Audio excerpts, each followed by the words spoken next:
टंडे गुलाम हैदर में 15 वरियन जे नींगर खे जंगन में परासरार बीमारी घुमण फिरण का लाचार बणाए छॾियो। टंडो गुलाम हैदर जे फाजिल टाउन जे रहवासी पोरियत अनवर अली मंगणहार जो 15 वरियन जो पुट मुनीर अहमद मंगणहार परासरार बीमारी में मुब्तला थियण करे घुमण फिरण का लाचार बणियल आहे। नींगर जी बीमार अमड़ आयशा मंगणहार ऐं संदसि पीउ अनवर अली मंगणहार साफ़ियन खे ॿुधायो त पैदाइश खां 1 साल बाद मासूम पुट जो 2 जंगूं ऐं 2 बाहूं मुड़ी वयूं आहिनि, जंहिंजो वसार इलाज कराइण बावजूद संदन जंगूं ऐं बाहूं ठीक न थी सघियूं। असांजी मदद कई वञे, जेके सोबर माण्हू आहिनि असीं खे अर्ज़ु करियूं था त असांजी मदद कई वञे। असां वटि खाइण लाइ कोन्हे आई जे असीं खणी खाऊं, बुख ते वेठा आहियूं।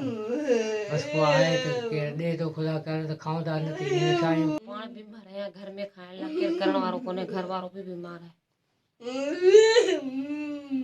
मासूम आहे जेको मुंहिंजो जॾो वीचारो पियो आहे, जंहिंजी केरु मदद करे। ऐं खाइण लाइ बि कोन्हे, को कमायूं था तॾहिं खाईंदा, सोबीना पिनूं कढूं था तॾहिं था खाऊं, न त असां वटि का शइ कोन्हे। नींगर जे वालिदैन सरहदी वारनि खे अपील कई त बीमार पुट जो इलाज कराए माली मदद कई वञे।